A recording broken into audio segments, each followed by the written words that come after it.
믿사옵나이다. 아멘. 오늘 근위 있는 자의 교훈, 이런 주제로 말씀을 드리고자 합니다. 마이크를 조금 더 올려주세요.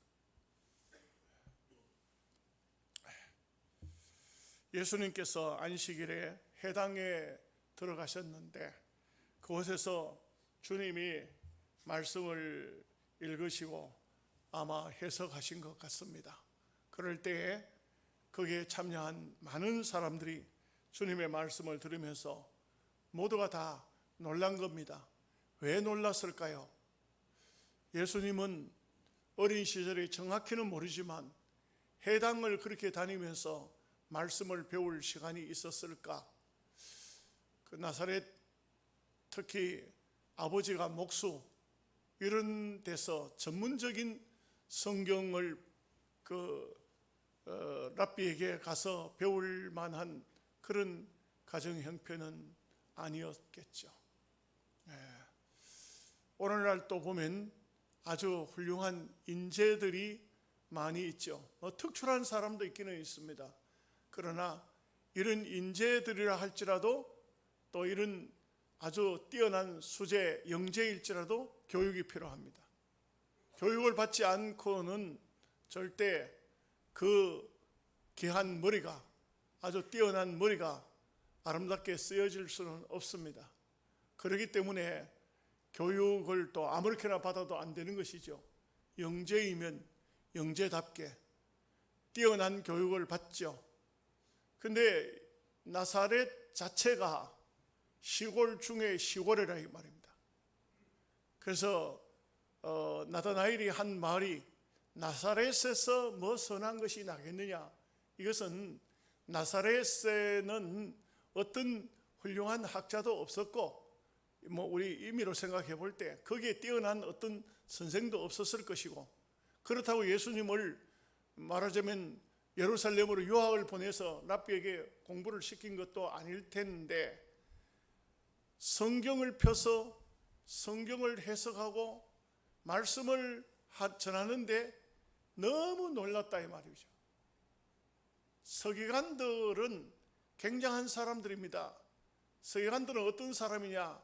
그들의 직업 자체가 하나님 말씀을 번역하고 말씀을 해석해 주는 그런 일들을 합니다. 이 서기관들은 어떤 사람도 갖지 못한 건세가 하나 있는데 그 건세가 뭐냐? 말씀을 소유할 수 있는 건세가 있어요. 여러분, 성경은 지금은 누구든지 다 가질 수 있잖아요. 그런데 그때 당시에는 서기관들 외에는 말씀을, 성경을 그렇게 가지고 있을 수 있는 사람이 잘 없어요.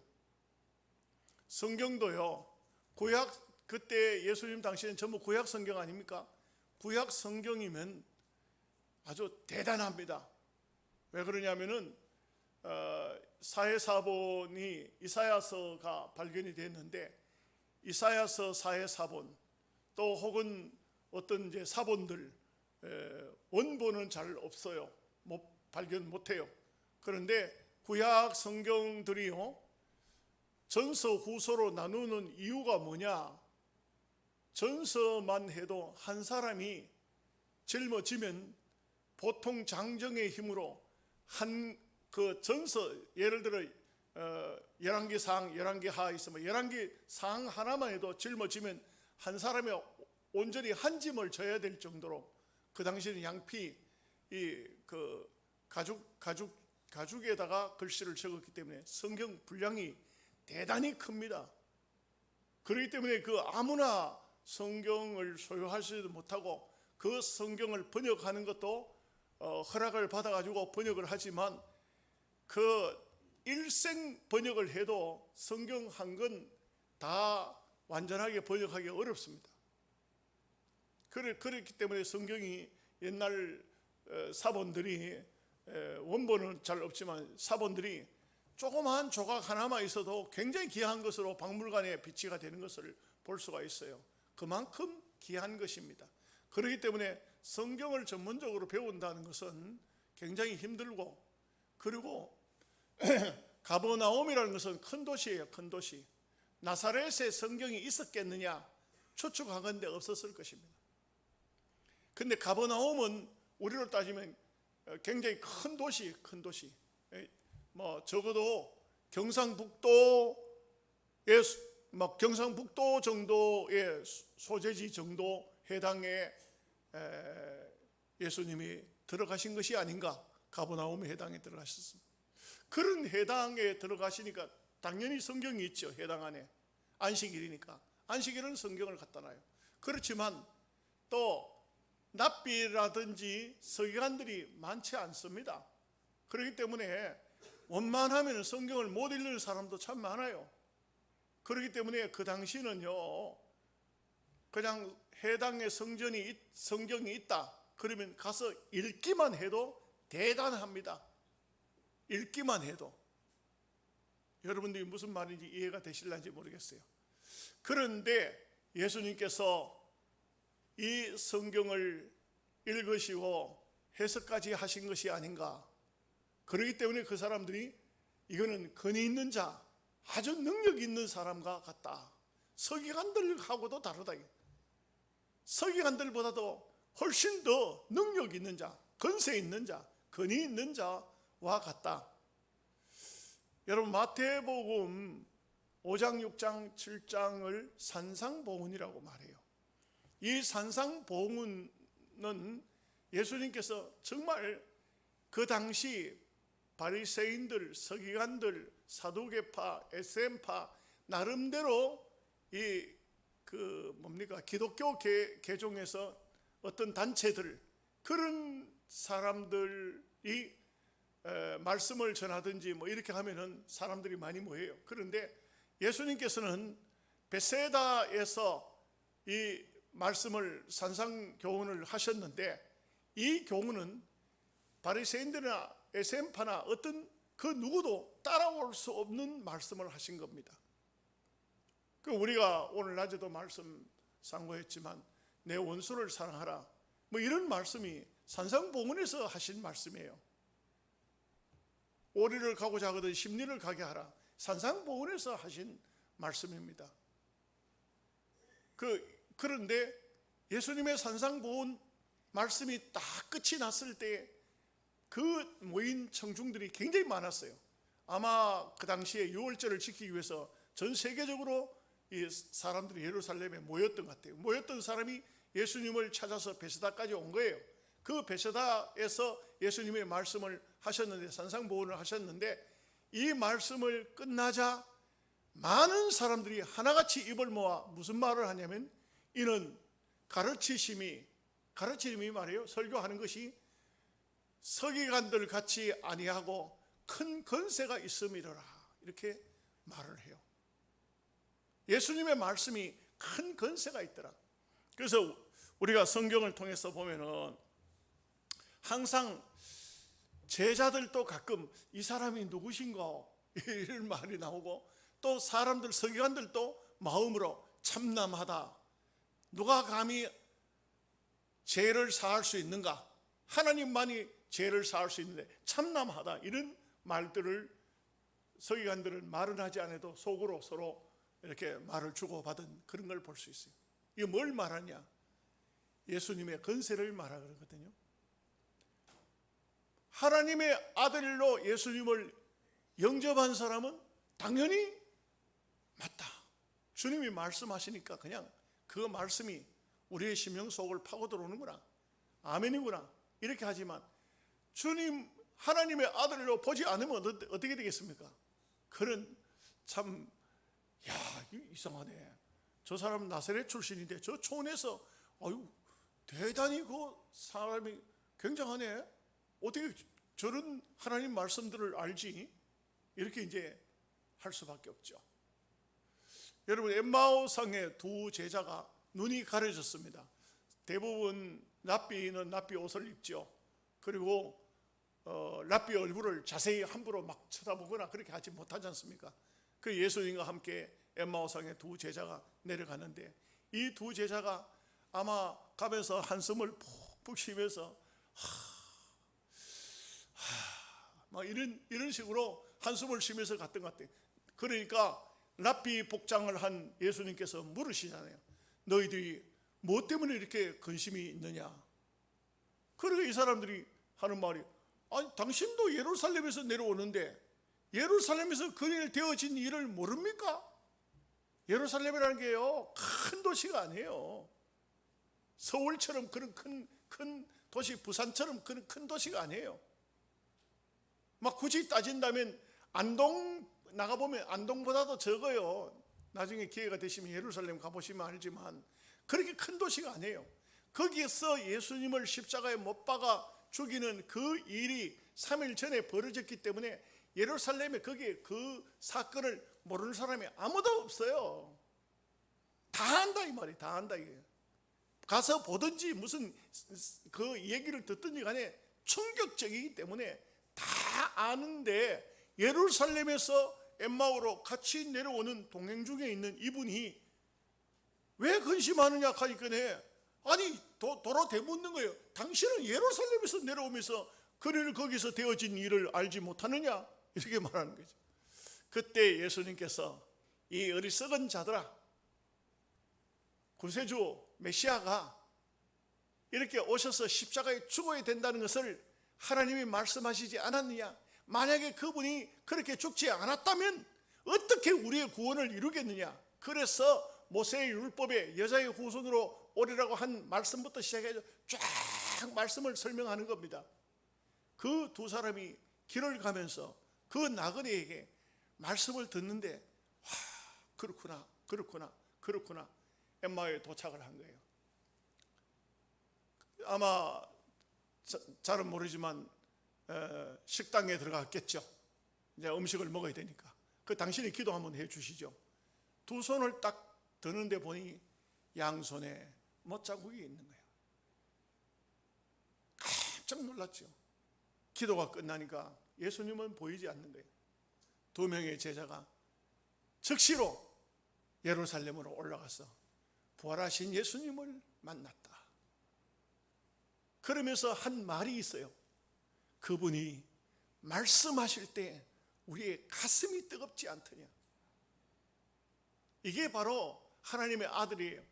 하나님의 아들 예수님께서 교훈하시는 그 교훈이, 그 말씀이 가슴이 뜨거워지는 겁니다. 여러분, 우리가 하나님 말씀을 듣지만요, 제가 참 큰 집회를 특별히 주교연합회 같은 데서 새벽기도 1시간 이렇게 막 영양서북교회에서 전국주일학교 세미나에 새벽기도 같은 1시간 이렇게 맡게 되면은, 그러면 저를 어디다 넣는지 아세요?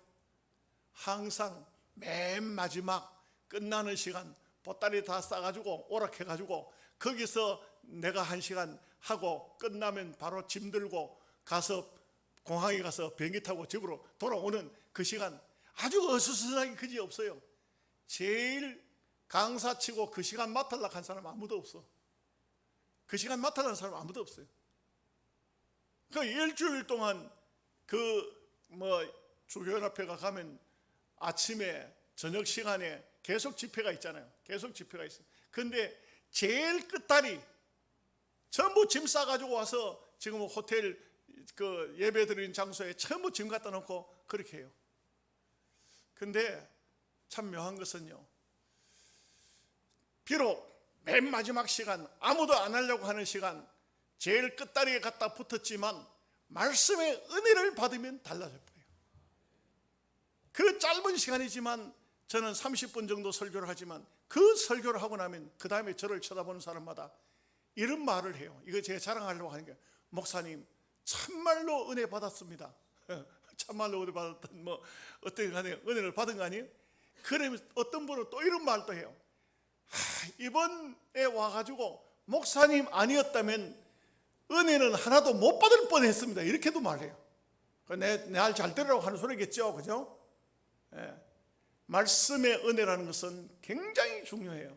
신앙인에게 있어서 말씀이 은혜가 되고, 말씀을 통해 깨달음을 얻고, 말씀을 통해서 가슴이 뜨거워지면 이 땅 위에 살인 강도도 아주 악한 자도 변화되는 역사가 나타나요. 사람이요 변화되는 것은요 한순간이에요. 한순간. 어느 한순간에 말씀을 듣다가 나 이렇게 살아서 안 되지, 새롭게 딱 결심을 하고 터닝 포인트가 되는 거예요. 인생의 삶이 바뀌어지는 겁니다. 그 성령의 역사죠. 성령의 역사입니다. 오늘 예수님이 이제 공생의 사역을 시작하면서 하시는 말씀이, 이 말씀을 통해서 놀라운 역사가 나타났잖아요. 말씀하시니까 이 말씀은 서기관들하고도, 서기관 그 당시 최고기라 그 서기관들보다도 더 권위 있는 말씀이다. 왜? 똑같은 성경이지만 이 말씀이 정확히 예수님께서 어떤 말씀을 해석했겠다 생각이 들어집니다. 그럴 때 인간적으로 보면 와, 이 사람 나사렛 사람인데, 목소 아들인데 어떻게 성경을 이렇게 잘 알지? 그러나 예수님이 하나님의 아들로 믿어지는 순간 아멘이요, 어떤 무슨 말을 해도 이분은 나의 생명의 주님이요, 나의 구세주요, 하나님의 아들이시다, 이렇게 예수님을 영접하게 되는 것이죠. 여러분들이 신앙생활을 하시면서 예수님을 발견한 사람과 예수님을 발견하지 않은 사람의 차이점은 굉장히 큽니다. 아무리 오래 교회를 다녔어도 예수님을 발견하지 못한 사람은 아무 소용이 없어요, 사실상.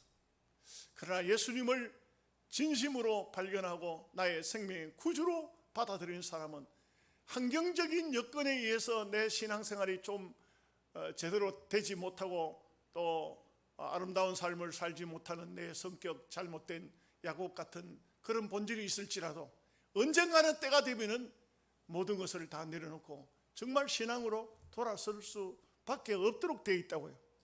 이것이 바로 신앙이요, 이것이 바로 믿음의 세계의 오묘함이라고 할 수가 있겠죠. 이 세상에 어떤 위대한 사람 글을 읽고 그렇게 인생의 삶을 바꾼 사람이 얼마나 있어요?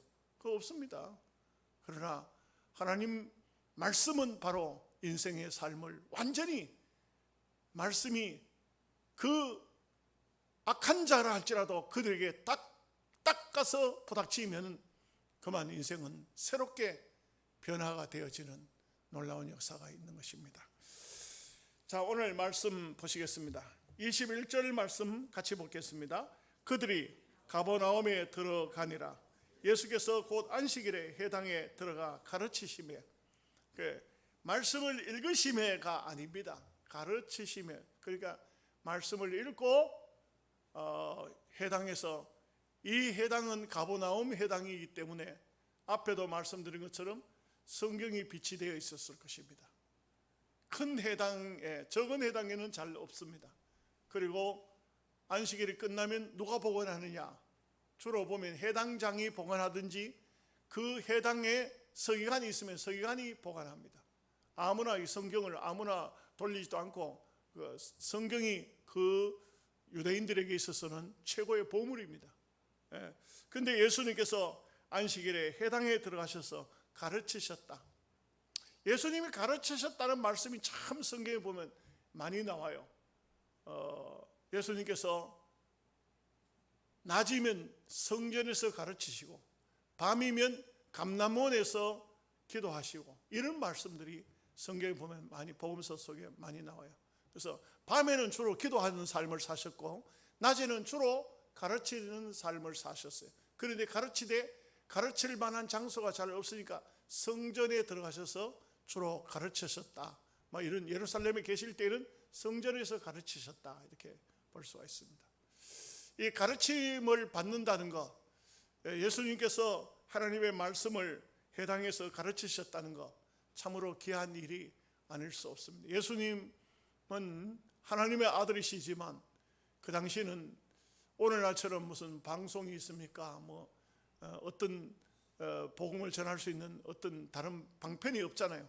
참 지극히 제한적이지만 그래도 주님은 정말 바쁘게 사셨는데 복음을 위해서 그렇게 바쁘게 사셨던 것을 볼 수가 있습니다.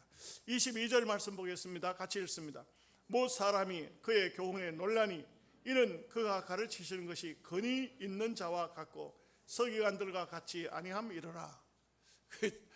비유를 했는데 서기관들과 같이 아니함이러라. 그 당시에 성경을 가르치고 사람들이 교훈을 하는 사람들은 서기관들이었어요. 물론 랍비도 있죠. 그렇지만 서기관들이 주로 말씀을 가르쳤는데 예수님의 그 권위 있는 말씀을 서기관들과 같이 아니함이라 이렇게 이제 하고 있어요. 오늘날 이 사회 속에 보면은 사람들이 보면은 남들의 어떤 부족한 부분이나 남들의 잘못은 잘 지적하거든요. 정말 잘 지적해요. 자기는 어떻습니까? 자기는 잘 못 살아요. 자기는 못 살면서 남이 잘 못 산다고 그거 지적하는 건 잘해요. 좀 비유가 될런지 모르겠는데 한동훈 법무부 장관 보고 막 꾸중을 해요. 뭐가 잘못됐고 어떻게 잘못되고. 그러니까 한동훈 장관이 이렇게 말하는 겁니다. 지난번 정권 때의 사람들보다 우리가 재정도 훨씬 적게 쓰고 훨씬 효율적으로 하고 훨씬 더 잘 살고 있습니다. 이렇게 이제 말을 해요. 그러니까 어떤 사람은 왜 지난 정권하고 비유를 갖다 붙여서 하느냐, 거기다 비교를 하느냐 그렇게 말해요. 그러니까 한동훈 씨가 하는 말이 그러면 조선시대나 고려시대의 이야기를 할까요? 비유를 하려고 하면 그 앞에 있는 정권하고 비유를 해야 되지 언제 정권하고 비유를 하느냐 이거죠. 마찬가지로 예수님을 누구하고 견주었느냐 하면 바로 이 서기관들하고 견주었다. 그런데 예수님의 교훈은 서기관들보다 나음이라, 훨씬 낫다. 서기관들은 어떤 사람들이냐? 전문적으로 성경만 연구하는 사람들, 평생을 성경을 붙들고 살고 있는 사람들, 성경 아니면 그들이 밥그릇이 날아가는 사람들, 이런 사람들이.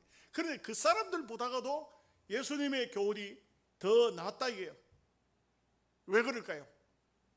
예수님은 바로 그 서기관들이 성경을 번역하고 성경을 가르치고 하지만 성경의 주인이 지금 누구냐 하면 예수님인 겁니다. 성경을 예수님 요한복음 보면 그런 말씀하죠. 너희가 성경에서 영생을 얻는 줄 알고 성경을 상고하거니와 성경은 인자에 대한 말씀이니라. 성경이 뭐냐? 예수님의 말씀이에요. 예수님에 대해서 지금 말하고 있는 거예요 지금. 그러니 이 예수님을 가르치는 사람들하고 예수님 자신하고 이게 다르죠. 참 바이런이라는 시인이 있어요. 바이런 아주 유명했죠. 이 바이런이 참 그 당대에 많은 사람들이 존경을 하고 바이런 흉내를 내고 이렇게 했는가 봐요. 근데 이 바이런 시인이 어느 날 시골에 이제 그 여행 삼아 이렇게 가는데 보니까 바이런 흉내 내기가 대회가 있더라 그래요. 얼마나 유명한지 흉내 내기 대회가 있는 거예요. 그러니까 바이런이 그 당시에는 얼굴이 서로 알려지지 않았잖아요. 방송에서 오늘같이 이렇게 알려진 게 아니잖아요. 그래서 그 대회에 출전했어요. 당연히 바이런이니까 본인이니까 1등 했겠죠. 여러분 어떻게 생각하세요? 어땠어요? 3등 했답니다. 1등 했을 것도 이런 얘기를 제가 안 하죠.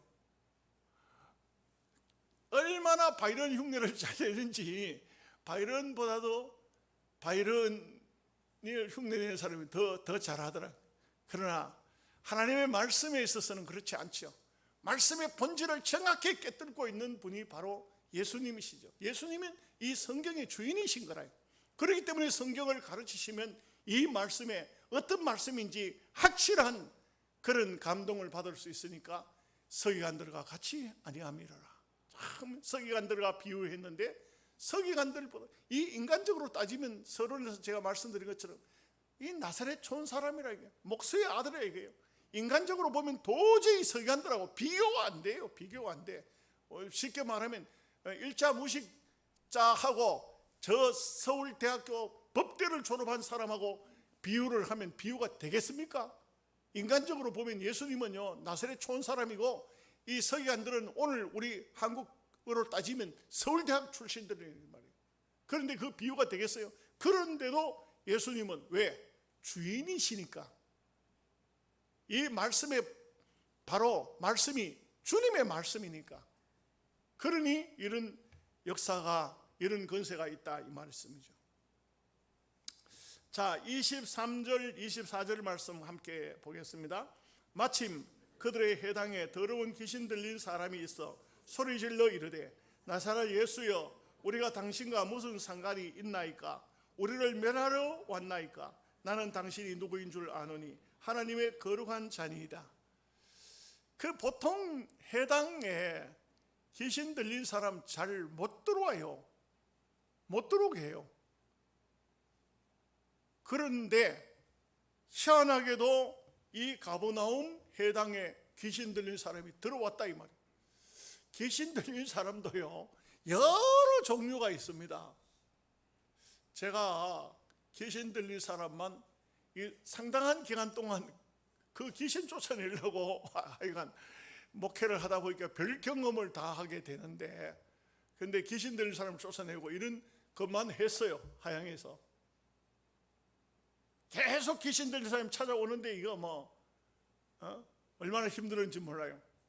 근데 귀신 들린 사람도요 막 괌치고 막 몸을 상하게 하는 사람, 이상하게 말 그대로 귀신 들린 행동을 하는 사람이 있는 반면에 전혀 아무 말도 않고 아주 조용한 그런 사람도 있어요.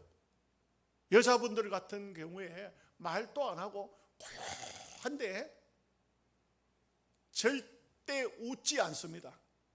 웃으면 그는 귀신 웃음이에요. 안 웃어. 또 두 번째는 절대 잠을 안 자요. 귀신이 잠을 재우지를 않아요. 졸기는 하더라고. 보니까 조는 거하고 자는 거하고 다릅니까? 야간 눈이 새빨가 주로 보면 귀신 들리면. 근데 이게 제가 그 대구 동산 다락방에 거기에 그 여름 집회에 갔다가 귀신 들린 사람을 귀신을 쫓아내게 됐는데, 쫓아내려고 쫓아낸 게 아니고 그냥 기도하니까 귀신이 나갔어요. 그래서 제가 가만히 생각하니까 내가 귀신아 나가라고 괌치고 막 그 사람 저거 한 것도 아닌데, 욱박지는 것도 아닌데 귀신이 나간 것은 기도의 응답이었다. 기도의 응답이었다. 이렇게 보여집니다. 근데 한 사람이 나가고 난 다음에 그 기도원 원장이 권사님인데 이분이 목사님 귀신 들린 사람 한 사람 더 있다 하는 거예요. 그래서 그 다음에는 보니까 여자분이었어요. 처녀였어요. 귀신이 들렸다는 거예요. 왜 몰랐냐면 그 기도원 한쪽 구석에 자기 삼촌, 아버지 이렇게 그 삼촌하고 아버지하고 이 처녀하고 서희가 와 있었어요. 포항에서 왔어요. 포항에서. 그래서 제가 귀신 들렸다 하는데 가만히 가서 보니까 사람은 말짱한데 귀신들 난 처음 경험이니까. 그런데 보세요 하니까 얼굴을 들고 저를 쳐다보지를 못해요. 절대 귀신 들린 사람은요 이렇게 기도하러 갔을 때 기도하러 간 사람과 귀신 들린 사람이 얼굴을 마주 쳐다보면 귀신 들린 게 아니에요. 아닙니다. 절대 얼굴을 저하고 마주치지 않아요. 본다 해도 눈동자는 다른 곳을 보고 있어요. 여러분 다른 곳을 쳐다봅니다. 자, 이제 그건 또 이야기하도록 하고요. 귀신 들린 사람이 와 있었다 이게. 그런데 요 귀신 들린 사람은 들어올 때는 귀신 안 들린 것처럼 조용히 들어왔는지 모르지만 들어와가지고는 예수님을 보더니만 한마디 하는 거예요. 뭐라고 합니까? 나사렛 예수여, 정확히 알아요. 누가 가르쳐 준 것도 아닌데 정확히 알아요. 나사렛 예수여, 우리가 당신과 무슨 상관이 있나이까? 우리를 멸하러 왔나이까? 나는 당신이 누구인 줄 아노니 하나님의 거룩한 자리이다. 여러분 이런 것을 어떻게 안다고 합니까? 아는 것을 귀신같이 안다. 귀신같이 안다. 어떤 주일학교 선생님이 여러분 예수님이요 얼마나 잘하시는지 아세요? 귀신같이 잘합니다. 비유를 할 게 따로 있지. 이렇게 이 사람은 귀신 들린 사람은 예수님을 하나님의 거룩한 자로 알고 있어요. 거룩한 자 하나님의 아들 예수 그리스도 전부요 하나님이시라 이 말. 하나님이 인간의 몸을 입고 땅에 오신 것이라.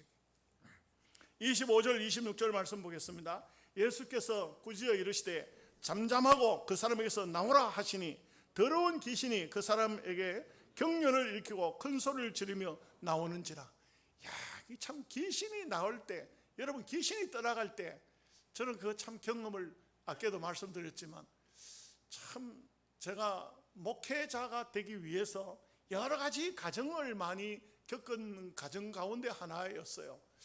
보십시오. 참 우연찮게 하나님께서 기도하게 하셔서 산 꼭대기 바위 밑에서 밤을 새워 기도하게 하나님께서 그렇게 인도하셨어요.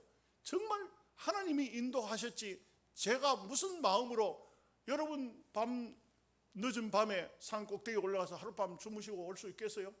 이불 줘도 못 자고 옵니다. 쉽지 않아요.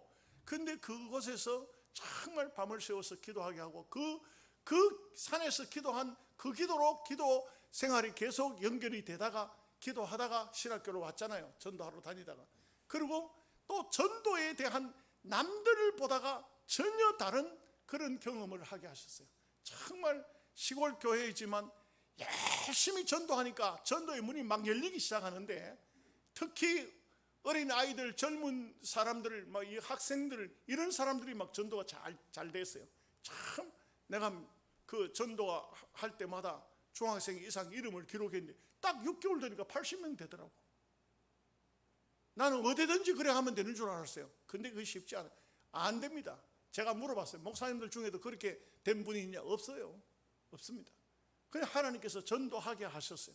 그 다음에 이제 세 번째가 뭐냐면, 귀신 들릴 사람이 계속 찾아오는데, 이 계속 오는데 막, 그리고 또 귀신 들릴 사람 어디 있는데 못 데려오니까 내보고 오락해가지고 또 출장까지 다녔어요.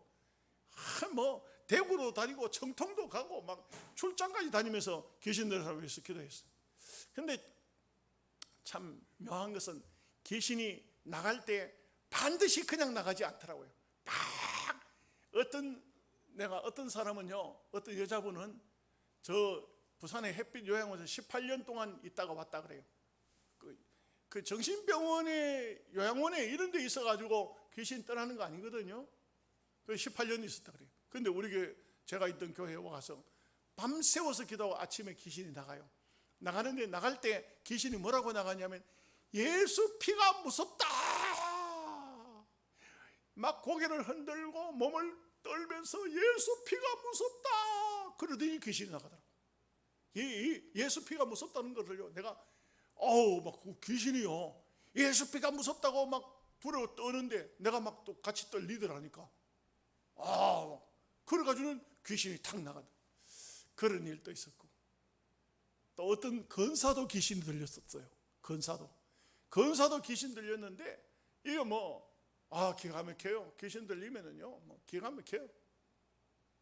막 담임 목사를 욕하는 게 보통이고, 이게 근데 그것도 참 새벽에 귀신이 나가는데, 나가고 나니까 그 다음에는 막 펑 엎어져 가지고 막 엉엉 울면서, 목사님 잘못했습니다, 하나님 잘못했습니다. 그래, 신앙생활 하던 사람도요, 귀신과 접촉할 수도 있어. 잘못된 방향으로 나갈 수도 있어요. 저는 그런 경험들을 많이 했어요. 많이 했는데, 약간 참 저는 늘 느끼는 것이 뭐냐면, 기도의 응답이었지, 예수님처럼 나오라 하면 귀신이 나오고 그런 게 아니에요. 정말 귀신 들리면요, 그거 쉽지 않습니다. 참 애먹습니다. 그러나 성도들이 함께 모여서 열정적으로 열심히 밤을 새워서 기도하면 기도의 응답으로 귀신이 나가더라고요. 자, 27절 28절 말씀입니다. 다 놀라 서로 물어 이르되 이는 어쩌미냐, 근이 있는 새겨 온 이로다. 더러운 귀신들에게 명한즉 순종하는도다 하더라. 예수의 소문이 곧 온 갈릴리 사방에 퍼지더라. 이게 막 예수님의 소문이 쫙, 귀신 들릴, 세상에 한 번은 귀신 들릴 사람이 왔는데 어디서 왔냐 하니까 서울 할렐루야 기도원에서 소문 듣고 왔다 그래. 그 당시에 소문이 할렐루야 기도원까지 오는. 할렐루야 기도원 누구죠? 김계하라는 그런 사람이 있었어요. 그 대단해서 한때 전국에 아픈 사람 걸로 다 올라갔어요. 근데 거기서 듣고 왔다니. 제가 시골 교회에 있었지만 연락이 오기를 대구에 동대구 그 파티바 병원 옆에 구두방이 하나 있는데 거기 구두방 사장이 귀신 들렸는데 제가 와야 되겠다는 거예요. 그러니까 또 막 저는 처음 이제 그 아직 이제 목사 이제 갓 됐을 때니까 이게 뭣도 모르고 오락하면 가야 된다 싶어가지고 막 거기 가고 이렇게 했어요. 야, 그 신기한 거예요. 하나님께서 제게 은혜를 주시고 능력을 주셨는데 그래도 제가 교만하지 않았으니까 그 길로 안 나갔어요. 참 구두방에 가니까 한 사람이 누워 있는 거야. 40일 동안 아무것도 안 먹었대.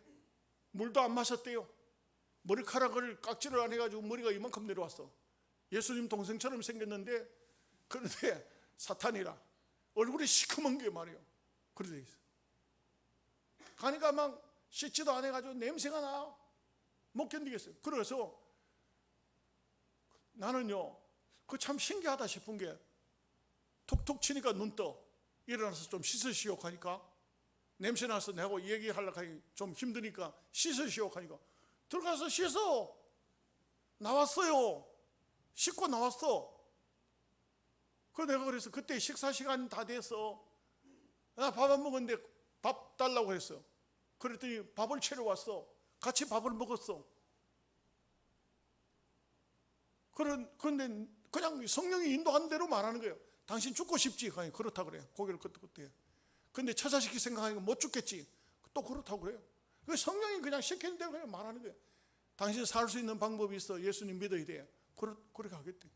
그래가지고 기도하고 예배드리고 그리고 바로 그 길로 거기서 전화를 했어요. 대구 원천교회 내가 그 가까이 잘 아니까 목사님 여기에 한 사람 예수 믿으려 하니까 전사님 보내가지고 등록시키라고. 끝났어요. 특별하게 뭐 어떻게 한 것도 아니야. 여러분 제가 근데 또 희한하게도 하나님께서 제게 어떤 역사를 일으켰으면 체험을 간증하게끔 또 남겨주시려고 시민 체육관에 조영기 목사가 와서 집회를 하고 있었는데 그런데 들어가는데 그 사람하고 딱 마주쳤어요. 아이고 목사님 안녕하십니까. 아주 양복을 깔끔하게 입고 깨끗한 모습으로 목사님 안녕하십니까. 난 누군지를 도무지 알 수가 없어. 누구시냐. 내가 바로 영화점 사장입니다.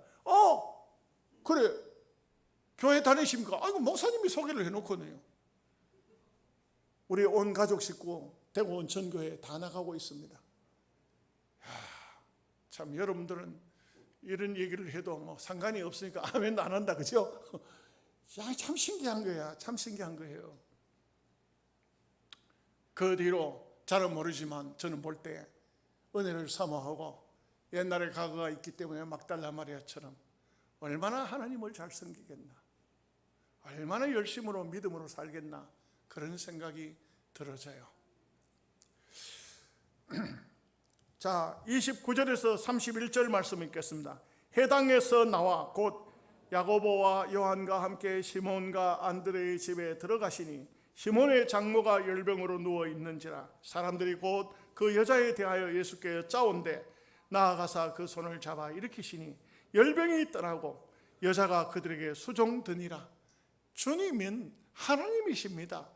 하나님의 아들이시오 하나님이십니다. 그냥 주님이 말씀하시면 말씀대로 되는 것입니다. 되려고 하더라 하는 게 없어요.